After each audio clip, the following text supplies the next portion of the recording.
Hai semua, ada 19 negara di dunia ini yang tidak memiliki sungai dan hal ini membuat negara tersebut memiliki masalah dalam memenuhi kebutuhan air bersih. Sebagian besar negara yang tidak memiliki sungai ini berada di Timur Tengah seperti negara Uni Emirat Arab serta Arab Saudi. Dan berikut ini adalah teknologi air yang dipakai oleh Arab Saudi. Arab Saudi memiliki luas wilayah 2.149.690 km persegi dan sebagian besar wilayahnya berupa gurun pasir serta beriklim kering. Di antara 19 negara yang tidak memiliki sungai, Arab Saudi inilah yang terbesar. Dan meski tidak memiliki sungai permanen, namun Arab Saudi ini memiliki beberapa wadi, yaitu palung sungai yang hanya dialiri air saat musim hujan lebat saja. Seperti sebagian besar negara di Timur Tengah, Arab Saudi dalam memenuhi kebutuhan air bersihnya, sekitar 50% berasal dari pabrik desalinasi air laut yang dirubah menjadi air bersih. 40% dari hasil pengeboran air tanah, dan 10% lainnya berasal dari air pegunungan yang hanya ada di bagian barat daya Arab Saudi. Kerajaan Arab Saudi telah mengenal desalinasi selama lebih dari 100 tahun. Sebelum ditemukannya minyak, kerajaan Saudi baru bergantung pada pendapatan dari haji, dan kebanyakan para peziarah datang menggunakan kapal yang masuk ke pelabuhan Jeddah. Untuk kebutuhan air, mereka mewarisi sistem Ottoman abad ke-19 yang memasok air dari sumur di Al-Waziriyah ke Jeddah sekitar 12 km jauhnya, serta dari kondensor air laut yang berbahan bakar batu bara. Lalu pada 1926, karena jamaah haji dan umroh mengalami kelangkaan air bersih setibanya di Jeddah, Raja Abdul Aziz bin Abdul Rahman Al Saud memerintahkan mengimpor 2 mesin besar untuk desalinasi air laut. Seiring dengan pertumbuhan penduduk yang semakin banyak, pada 1965 didirikan Kementerian Perairan dan Pertanian yang bertugas untuk melakukan analisa kelayakan pembangunan pabrik desalinasi air laut. Setelah itu, dibangun 2 pabrik desalinasi air laut di Al-Waj dan di Duba tahun 1969. Lalu pabrik desalinasi air skala besar di Jeddah yang dapat menghasilkan air bersih 50.000 meter kubik per harinya pada 1970. Kemudian semenjak itu, banyak dibangun pabrik desalinasi air laut di sepanjang pesisir pantai. Dan pada 1974, didirikan Salin Water Conversion Corporation yang disingkat SWCC yang bertugas untuk mengoperasikan pabrik-pabrik desalinasi air laut di Arab Saudi.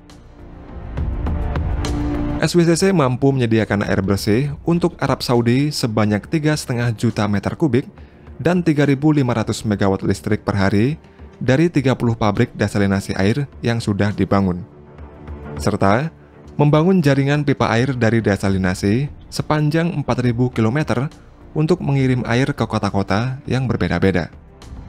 Fungsi SWCC ini tidak terbatas hanya untuk menghasilkan air bersih dan listrik saja, namun juga membangun pusat penelitian, di mana hasil penelitian ini menjadi referensi utama di dunia dalam teknologi pengembangan desalinasi air laut. Selain teknologi desalinasi air laut, Arab Saudi juga menggunakan teknologi cloud seeding, yaitu suatu teknologi untuk memodifikasi cuaca dengan cara mengubah wujud atau jumlah air hujan yang jatuh dari awan. Hal ini dilakukan dengan cara menyebarkan zat yang mengembunkan awan ke udara menggunakan pesawat atau drone, yang mana nantinya akan mengubah proses-proses mikro di dalam awan.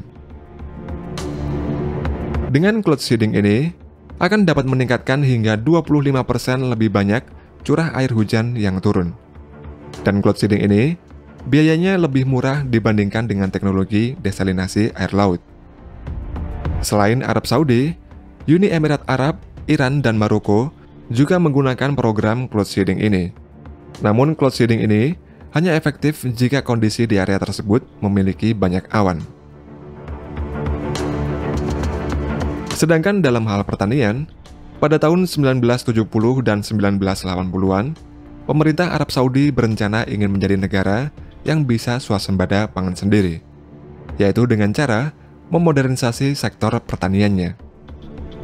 Arab Saudi ini memiliki banyak area pertanian yang berbentuk lingkaran-lingkaran besar, dan untuk mengairi area tersebut, Arab Saudi menggunakan teknologi Center Pivot Irrigation.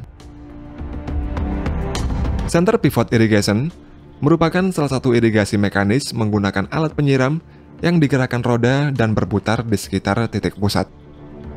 Air yang digunakan diperoleh dari aquifer atau air bawah tanah yang dipompa menuju ke permukaan tanah.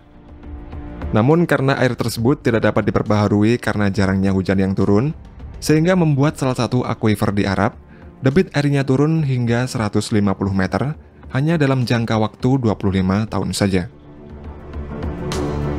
Untuk mengatasi kekurangan air bersih pada sektor pertaniannya tersebut, pada tahun 2008, Arab Saudi mengubah haluan dengan membuat proyek. Proyek ini bertujuan untuk menghemat air yang ada di Arab Saudi dengan cara membeli dan mengatur area lahan di negara lain. Salah satu negara yang lahannya dibeli Arab Saudi melalui perusahaan makanan Arab Saudi adalah Argentina. Di area lahan yang dibeli Arab Saudi tersebut, ditanami jerami alfalfa yang kemudian diimpor oleh Arab Saudi dan digunakan sebagai pakan ternak sapi. Dengan cara seperti ini, Arab Saudi tidak perlu khawatir lagi tergantung pada air bawah tanah lagi. Selain di Argentina, Arab Saudi juga menyewa lahan di Sudan, Zambia, dan yang terbesar di Ethiopia. Di Ethiopia, Arab Saudi ini menyewa lahan seluas 140.000 hektar, dan kedepannya nanti area lahan yang disewa akan ditingkatkan lagi menjadi 500.000 hektar.